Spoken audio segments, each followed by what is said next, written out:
কি বোকাচোদা নাকি আমার কপালের বোকাচোদা লেখা আছে? আর্মি কেন থানায়? আর্মিকে থানা থেকে বের করো। আচ্ছা সবাই আছে এখানে। বেরো হবে। সামাজিক যোগাযোগ মাধ্যম ফেসবুকে এখন আলোচিত চরিত্র এই তরুণী। তার নাম ফারজানা সিথি। সেনাবাহিনীর এক কর্মকর্তার সাথে তার ঝগড়ার ভিডিও রীতিমতো সামাজিক যোগাযোগ মাধ্যমে তোলপাড়। রেপিস্টের বিচারের জন্য খুন হবো আজকে। উনি রেপিস্টের হয়ে দালালি করতে থানায় ঢুকছে। শেষ। সেনাবাহিনীর কর্মকর্তার কাছে এই তরুণী দাবি জানান, থানায় নিয়ে আসা তরুণের কাছ থেকে ধর্ষণের ভিডিও স্টেটমেন্ট নিতে হবে এবং পেটানোর জন্য সেই তরুণকে তাদের হাতে তুলে দিতে হবে। এই দাবিতে শিক্ষার্থীদের নিয়ে থানায় জড়ো হন তিনি। তাইলে যাতে সেনাবাহিনী ওকে না নিয়ে বের হয়, বলতে বলো স্টেটমেন্টের পর ও বের হবে, আপনারা না। সেনাবাহিনীর ওই কর্মকর্তা জানান, অভিযুক্তের বিরুদ্ধে আইন অনুযায়ী ব্যবস্থা নেওয়া হবে। তাদের হাতে তুলে দিতে অস্বীকৃতি জানান তিনি। জানিয়ে এই তুলকালাম ঘটে। ক্লিয়ারলি স্বীকারোক্তি দিবে, দ্যাটস ইট। আমি এইটুকু চাই। আমি আমার প্রপোজালটা আপনাকে দেই, আপনারা কেউ তার গায়ে হাত তুলবেন। সেনাবাহিনীকে সরে যেতে আলটিমেটামও দেন ওই তরুণী। জানিয়ে সামাজিক যোগাযোগ মাধ্যমে চলছে তুমুল সমালোচনা। আর্মির কথা মেনে নিব। আর্মি তার গা থেকে এত সুন্দর ইউনিফর্ম খুলে এই প্রস্তাব দিয়েছে। কেউ সিথির পক্ষে কেউ বিপক্ষে। তবে ফারজানা সিথির ভাইরাল হবার ঘটনা এটাই প্রথম নয়। কোটা আন্দোলন চলাকালীন সময়ে পুলিশের সাথে উত্তপ্ত বাক্য বিনিময়ের এক ভিডিও সেই সময়ে ভাইরাল হয়। সবাই কোটা পুলিশ, শুধু নিজেদের কথা ভাবিয়ে আপনার বিশ্ববিদ্যালয় জানতে পারি।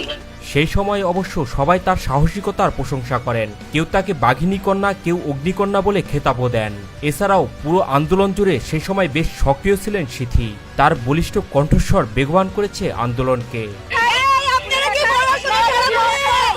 তবে এবার প্রশংসার চেয়ে নেতিবাচক সমালোচনাই বেশি হচ্ছে তাকে নিয়ে।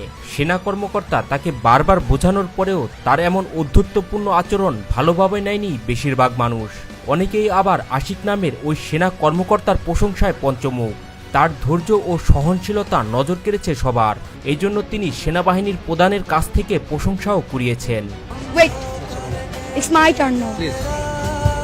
এই ঘটনা নিয়ে নেটিজেনরা সিথির ব্যক্তিগত জীবনের সমালোচনা শুরু করেছেন।